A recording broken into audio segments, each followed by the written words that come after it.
The digital clock atop the Times Square tower glowed 11:58 p.m., its numbers searing themselves into the frosty December air. Below, a sea of humanity, 1 million strong, pulsed with a collective, frenetic energy. It was the eve of a new millennium, and the world had converged on this single point of concrete and neon, holding its breath. Sarah Jenkins tightened her grip on her daughter's hand, a silent anchor in the chaotic tide. Lily, at 16, was a vibrant spark in the swirling mass. Her crimson sweater, a detail Sarah would later recite like a sacred mantra, was a beacon of youthful exuberance.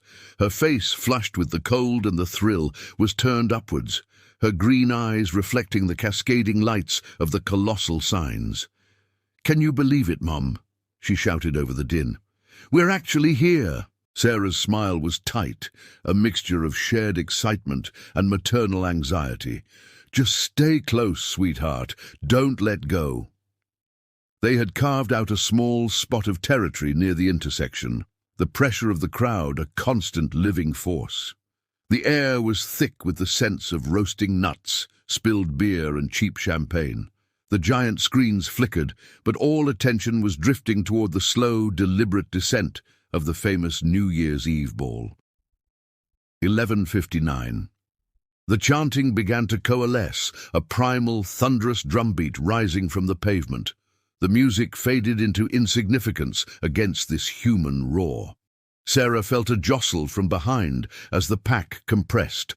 A promoter, his face a mask of manic glee, was thrusting neon rattles and plastic top hats into the throng.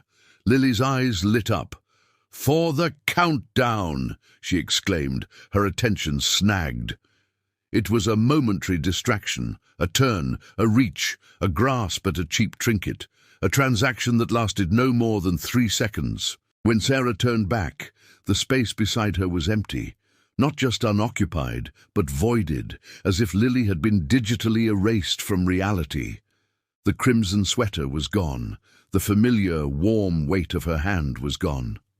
"Lily!" Her voice was a whisper lost in the storm. "Lily!" This time it was a scream, torn from a place of primordial terror. Her head swiveled, her eyes frantically scanning the forest of anonymous, celebrating faces. Panic, cold and absolute, flooded her system. 10, 9, 8! She shoved against bodies, her politeness incinerated by fear. "My daughter, have you seen my daughter? Red sweater, 16!" The faces that looked back were blurred masks of revelry, their gazes already returning to the spectacle above. 7, 6, 5!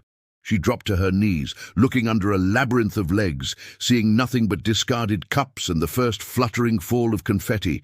4, 3, 2! The roar was tectonic, a single unified shout that vibrated through the very asphalt. 1, Happy New Year! The world detonated in a blaze of light and sound. The ball touched down. A blizzard of confetti erupted from the rooftops. Fireworks bloomed over the East River in great, brilliant flowers of color. 1 million voices rose in a collective, joyous shout. Strangers embraced, kissed, laughed. And Sarah Jenkins remained on her knees, the colorful paper settling on her shoulders like radioactive ash. The celebration around her was a silent, horrifying pantomime. The future had arrived, bright and triumphant, and it had consumed her daughter as its first offering. The investigation was a whirlwind of stark, fluorescent-lit rooms and grim-faced detectives. Detective Miles Henderson, a man with the weary eyes of a veteran, was initially hopeful. "Teenagers wander off sometimes," he'd reassured a shattered Sarah. But hope curdled as days turned into weeks. The NYPD scoured hundreds of hours of footage. The promoter was located, a frightened college kid whose story checked out. He'd given a rattle to a girl in red and never saw her again. Friends, teachers, a shy boyfriend, all painted a picture of a happy, normal girl with no reason to run. The case of the New Year's girl became a media sensation. Lily's smiling yearbook photo was everywhere, but the spotlight was mercilessly brief. Tips flooded in from across the country, sightings in bus stations, diners, street corners, each one a flare of agonizing hope that sputtered and died. The world moved on to new crises, new scandals. The file was moved to the cold case unit. Sarah's life became a shrine to absence. Lily's bedroom was preserved in amber, an unmade bed, a splayed copy of The Stand on the nightstand, a forgotten cup of tea with a skin of mold. It was a time capsule sealed at the moment of its occupant's disappearance.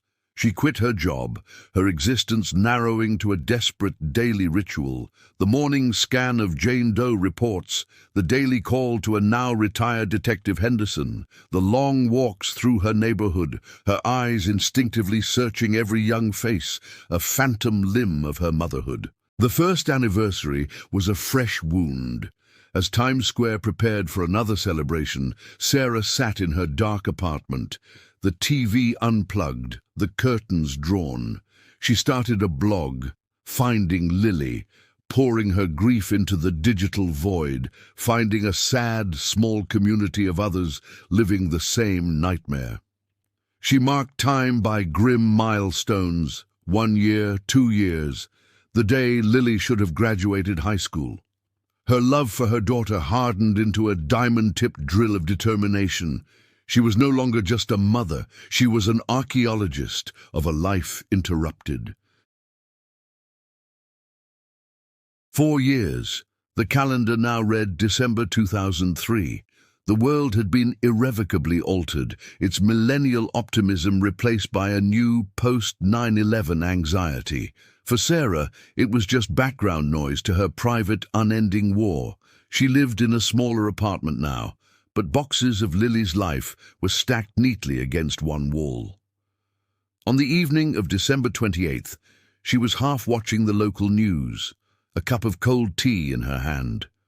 The program cut back from a commercial, and the anchor's expression was one of serious intrigue. "We interrupt with a developing story," she began, "a potential break in one of New York's most haunting cold cases, the disappearance of Lily Jenkins." Sarah's heart seized. She leaned forward, the world narrowing to the television screen. "An anonymous video has surfaced on a fringe internet message board," the anchor continued. "It appears to show a young woman performing at an underground venue, and analysts suggest a strong resemblance to Jenkins. The screen filled with grainy, shaky footage. The scene was a dungeon-like space, swathed in smoke and shadow. The music was a wall of noise, a distorted, sludgy assault of bass and feedback. Then the camera focused on the singer. Sarah's breath caught in her throat. The woman was painfully thin, almost spectral. A long, oversized men's overcoat swallowed her frame. Her hair was a shock of blue-black, cut in jagged, aggressive layers. Heavy makeup smudged her eyes but couldn't obscure the sharp line of her jaw. She gripped the microphone stand as if for life itself, her voice a raw, scraping alto that tore through the noise. "I was the zero in the countdown, a ghost in the new machine." It was a performance of pure, unadulterated anguish. This wasn't an act, it was a confession. And then, as the woman thrust her arm out, the camera caught it. On her left wrist, stark against her pale skin, was a clumsily made bracelet of red and green plastic beads. The room tilted. Sarah's hand flew to her mouth. She had made that bracelet. She remembered the cheap beads from the craft store, the snapped elastic, Lily's patient laughter. It was a talisman of their love.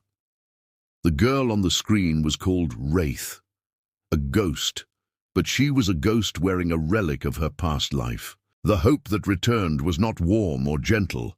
It was a violent, terrifying thing. Her daughter was alive.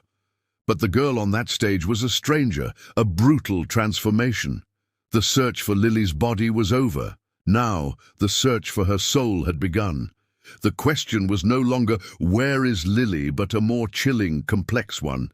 What did they do to my daughter?